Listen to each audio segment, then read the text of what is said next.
Recently मेरे दादाजी मुझसे बोले, बेटा हमारी जिंदगी का सबसे बेस्ट समय हमारा बचपन होता है। ये बोलकर वो अपने डायपर में हगने लगे। तो मैंने इस बात पे थोड़ा गौर किया और मुझे पता चला कि यस, बचपन सच में बहुत रैंडम होता है। बचपन में एक बार साइकिल की चेन चढ़ाते समय मेरा हाथ आ गया, तो मैं भाग के अपने अपाहिज दोस्त को भी ले आया कि उसके भी हाथ आ जाए। बचपन में मुझे मेरी दादी का चरित्र सही नहीं लगता था, क्योंकि वो मुझे डेली नया तारा दिखा के बोलती थी वो तुम्हारे दादाजी है। बचपन में मैं थोड़ा भोला भी था, ऐसे फालतू किसी को उंगली नहीं करता था, वरना फिर मैं 9 तक ही गिन पाता था। एक तो तब कोई भी आके गिनती पूछ लेता था, और उंगली करते समय गिनना कितना मुश्किल होता है पता है। बचपन में मैं और मेरा भाई हमेशा WWE देख के लड़ते थे, क्योंकि माँ बाप की चाहते लड़ने लायक थी नहीं। एक तो मेरा छोटा भाई बचपन में बहुत शांत स्वभाव का था, बेचारा स्कूल में भी सीनियर से बुली होता था। हाँ, वो सीनियर मैं ही होता था।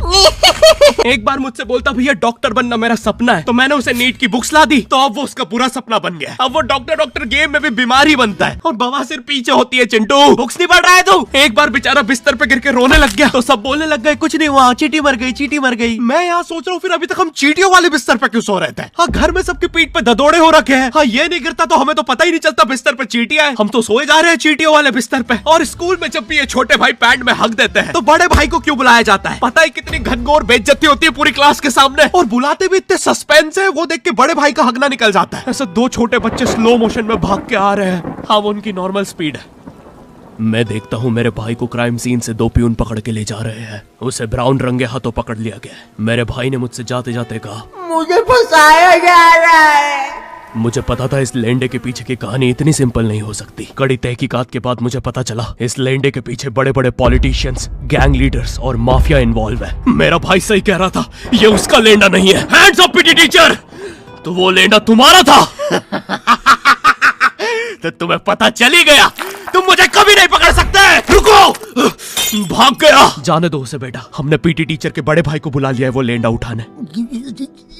लेंडा आपकी नजदीकी सिनेमा घरों में पड़ा होगा तो देख के पैर रखना। ये चैनल पे जितने भी अजीब और गरीब चीजें तुम देखते हो, ये मैं और मेरे भाई की लाइफ में हमेशा होती रहती है, और इसलिए हमने ये चैनल नॉट योर टाइप बनाया था। मेरे भाई ने कहा तू बोल और मैं एनिमेशन करता हूँ, और लो बन गया नॉट योर टाइप। आपके अरे अभी भी लेंडा लगा हुआ है। बचपन में बोले जाता था कि तुम जितने दांत तकिए के नीचे रखोगे तुम्हें उतने ही रुपये मिलेंगे। तो मैंने दादी की 32 रख दी, तो मुझे 32 रुपए मिले। वो 32 7,000 की थी। जो पिटा हूं ना मैं घर पे, साली स्कैमर दांतों वाली परी चांदी का दांत ले जाके 1 रुपया देती है। दांतों से याद है बचपन में सब सूखा बॉर्नविटा खाते हैं क्योंकि दांत दूध के होते हैं। ठीक है, ये वाला जोक हटा दूंगा। बचपन में मुझे चुड़ैलों से बहुत डर लगता था। एक बार मुझे चुड़ैल के पैर के निशान दिखे तो मैं उल्टा भागा, पर फिर मैं चुड़ैल के ही घर में आ गया। हाँ, मैं पट्टी में भूल गया था उसके पैर उल्टे होते हैं, तो फिर मैंने सोचा इसका पीछे से सर फोड़ देता हूँ। सर फोड़ने गया तो वो उसका मुंह निकला। फिर से भूल गया कि साली चुड़ैलों के बाल भी मुंह पे होते हैं। आदमी को पता चले तो चले कैसे। जब मैं छोटा था नींद में बिस्तर भी बहुत गीला करता था। मेरी मम्मी हमेशा गुस्सा करती थी कि सोने से पहले सुसु किया कर। अब उन्हें कैसे बताऊं, फिर गीले बिस्तर में मुझे नींद नहीं आती। बचपन में मुझे गुस्सा भी बहुत आता था, तो मेरी मम्मी ने मुझे एक रेड स्टोन की अंगूठी पहना दी, और सरप्राइजिंगली उससे मेरा गुस्सा इतनी जल्दी उतरने लग गया, क्योंकि अब मैं जब अंगूठी पहन के लोगों को पीटता था तो गुस्सा इतनी जल्दी शांत होता था। वैसे ये अंगूठी मुझे एक बाबा जी के आश्रम से मिली थी। जब मैं वो आश्रम में गया था, वहाँ एक बहुत ही हॉट सी बंदी मुझे देख के बार बार स्माइल करे जा रही थी, तो मैंने भी मौके पे चौका मारा और जल्दी से अपना नंबर पेपर पे लिख के उसकी तरफ फेंक दिया। वो बंदी ने भी बड़े प्यार से मेरा नंबर उठाया और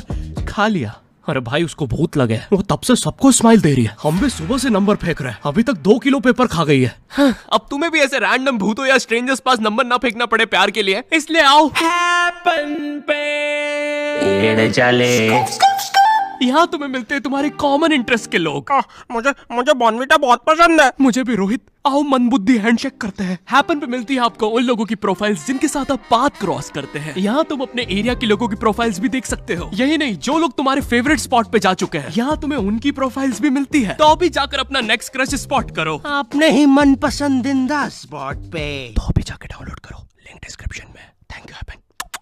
बचपन में मेरी मम्मी हमेशा बोलती रहती थी कि बाहर जाके खेलो। अब बाहर मेरे मोहल्ले के बच्चे भाई वो ऐसे अजीब अजीब से गेम्स खेलते थे। कहीं ड्रैगन फ्लाई में रस्सी बांध के उसको पेट बना लिया है, कहीं नंगे भाग रहे टायर के पीछे लकड़ी मारते मारते। मेरी मम्मी को उन पे दया आ रही है कि बेचारे गरीब बच्चे किसी भी चीज से खेल लेते हैं, फिर हमारी कार पलट जाती है। हाँ, वो टायर हमारी कार का था। और मुझे एक बात बताओ, चक्के से खेलने पे वो गरीब कैसे कंसिडर हो रहे हैं? क्या पता उनने कार खरीद के चक्का निकाला हो, क्या पता लैम्बोर्गिनी के चक्के से खेल रहे हो। नहीं, तुम्हें कैसे पता चल रहा है वो गरीब है या अमीर? और एक चक्के से इतनी सारी एक्टिविटी करेंगे ये लोग। कभी चक्के में रस्सी बांध के झूला बना दिया, कभी झूले से फिका के खुद को लूला बना दिया, कभी लूले पे झूला बांधकर हुला हू बना दिया। ये इतने हरामी बच्चे थे, इनके साथ कोई भी घर नहीं खेलता था, क्योंकि घर ये जुए में लगा के हार जाते हैं। ये वो बच्चे जिन्हें तुम रिमोट कंट्रोल कार भी दोगे तो उसकी मोटर निकाल के पंखा बनाएंगे। एक बार इन्होंने रिमोट कंट्रोल रिमोट बनाया था। तुम अगर इस रिमोट पे बटन दबाओगे तो इस रिमोट पे बटन दबेगी, बस ये लोग मकर संक्रांति के दिन पतंग भी लूटते थे दुकानों से। पतंग से याद है मैं बचपन में अपने दोस्त जनक के साथ बहुत पतंग उड़ाता था। जनक गुजराती था और गुजराती लोग तो बहुत बड़े पतंगबाज होते हैं। वो लोग गला काटने के बाद भी काहे पोचे चिल्लाते हैं। जनक मेरे घर पे इतना बड़ा गिर्रा लेके आता था पतंग उड़ाने। उस पर पता नहीं कितने 1000 किलोमीटर का मांझा लपटा होता था। हम दोनों का सपना था उस गिर्रे की पूरी ढील देना। एक बार तो गिर्रा खाली होने ही वाला था पर वो पतंग तो घूम के हमारे पीछे से आ गई। हमने हमारी ही पतंग काट दी। तो इस बार हमने सोचा पतंग पूरी परपेंडिकुलर उड़ाएंगे, स्ट्रेट। हमने 2 घंटे ढील दी। वो मांझे में वेव सिग्नल आने लग गए प्राचीन भाषा में। हमें लगा हमने एलियंस ढूंढ लिया, बट फिर धीरे से वो सिग्नल क्लियर हुआ। हमें पता चला हमने कोई नासा का 100 मिलियन का टेलीस्कोप काट दिया।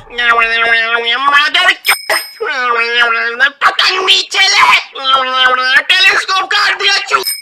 नासा का टेलीस्कोप जैसे ही नीचे गिरा बच्चों से पहले विसरो ने लूट लिया। बहुत वियर्ड था, इतने सारे बुड्ढे छत कूद के भाग रहे थे। एक तो जनक के मांझे में इतनी सारी गठाने होती थी, वो मांझा इतना भारी हो जाता था। हम चौथे माले से पतंग उड़ा रहे, वो दूसरे माले पे उड़ रही है। बचपन में बोला जाता है किसी भी स्ट्रेंजर से बात नहीं करते, तो फिर मैं इशारे करता था। तो फिर दादी मेरे चरित्र पे सवाल उठाती थी। दादी से याद है पुराने जमाने में एंटरटेनमेंट के लिए कुछ होता नहीं था, तो लोग 7-7, 8-8 बच्चे पैदा कर लेते थे ताकि उन्हें जायदाद पे लड़ता देख मजे ले सके। मेरे पापा के 5 भाई और 4 बहनें हैं, टोटल 9 बच्चे। मेरी दादी ने जिंदगी के 9 साल बस बच्चे दिए। दादी ने 9 साल तक पेट में इतनी लातें खाई है, उनके अंदर से एब्स आ गए थे। मेरी दादी लिटरली अंदर से टूट चुकी थी। उनका इतनी बार ऑपरेशन हो रखा है, उनको डॉक्टर ने टाकों की जगह चेन लगा दी थी। भाई आज के जमाने में तो इतने बच्चे कोई पैदा नहीं करता, उल्टा अबॉर्शन करवा लेते हैं। और यस मैं अबॉर्शन बोलूंगा क्योंकि मुझे जेल नहीं जाना। एक तो इंडिया में भी अबॉर्शन करवाना लीगल है, लेकिन बच्चे का जेंडर जानना इलीगल है। मतलब तुम मार तो सकते हो, लेकिन किसे मार रहे हो ये पता नहीं कर सकते। तो देखो अब रिस्क कितना बढ़ गया है। क्या पता अंदर शेर बैठा हो या कोई बड़ा गैंगस्टर, क्योंकि तुम्हें तो पता नहीं है तुम किसकी सुपारी दे रहे हो। क्या पता वो अंदर बंदे लेके बैठा हो। बचपन में सबके मम्मी पापा डराते हैं मस्ती मत करो वरना बोर्डिंग स्कूल भेज देंगे। और मुझे बोर्डिंग स्कूल से इसलिए डर नहीं लगता था कि मैं वहां जाके अपनी फैमिली से दूर हो जाऊंगा। मुझे बोर्डिंग स्कूल से इसलिए डर लगता था क्योंकि वहां पे वो बड़े दांतों वाला ईशान अवस्थी होता है। मैंने पहली बार जब तारे जमीन का ट्रेलर देखा था तो उसमें वो पागल बच्चे ने आतंक मचा रखा था। फिर मैंने मूवी का नाम पढ़ा तारे जमीन पे। मुझे लगा बिछाए होंगे इस पागल को पकड़ने के लिए, शॉक वॉक देना होगा तारों से। इसके तो दांत भी इतने बड़े हैं, सारी तारे काट देता होगा। मुझे ट्रेलर देख के लगा कोई एक्शन मूवी है, आमिर खान जोकर बना हुआ है। मुझे लगा यही तारों का जाल बना के पकड़ेगा पागल को। हाँ ट्रेलर देख के तुम्हें क्या ही समझ में आएगा। एक शॉट में आमिर खान बोल रहा है आपके बच्चे को डिसलेक्सिया है, फिर अगले ही शॉट में जोकर बन के बड़ा मछलियां उड़ती क्यों नहीं। फिर मुझे लगा ये शायद अपने माँ बाप को बोल रहा था। और दया तो मुझे उस लंगड़े बच्चे पे आती है जिसके बगल में ईशान अवस्थी को बिठा दिया था। वो बेचारा उठ के भाग भी नहीं सकता। और मैंने तो सुना था बोर्डिंग स्कूल में बस नॉटी बच्चे जाते हैं, तो फिर इस बेचारे गाय से बच्चे को क्यों यहाँ भेज के रखा है। कहीं ऐसा तो नहीं इसके पहले पैर थे और ये बहुत मस्ती करता था तो माँ बाप ने पैर तोड़ के इधर भेज दिया। बस भाई मेरा हो गया है आज का। अगर तुम्हें वीडियो पसंद आई तो यार लाइक मारो। एम करते हैं 7 लाख लाइक्स के लिए। पिछले वीडियो में नहीं आए थे इसलिए अब मैं औकात में आ गया हूँ, इसलिए अभी लाइक मारो। चैनल पे नए हो तो सब्सक्राइब करो। मुझे मुंह दिखाई के लिए 10 मिलियन सब्सक्राइबर्स चाहिए। और हैपन को भी डाउनलोड करना मत भूलना, लिंक डिस्क्रिप्शन में। अब मैं भी जा रहा हूँ, बाय।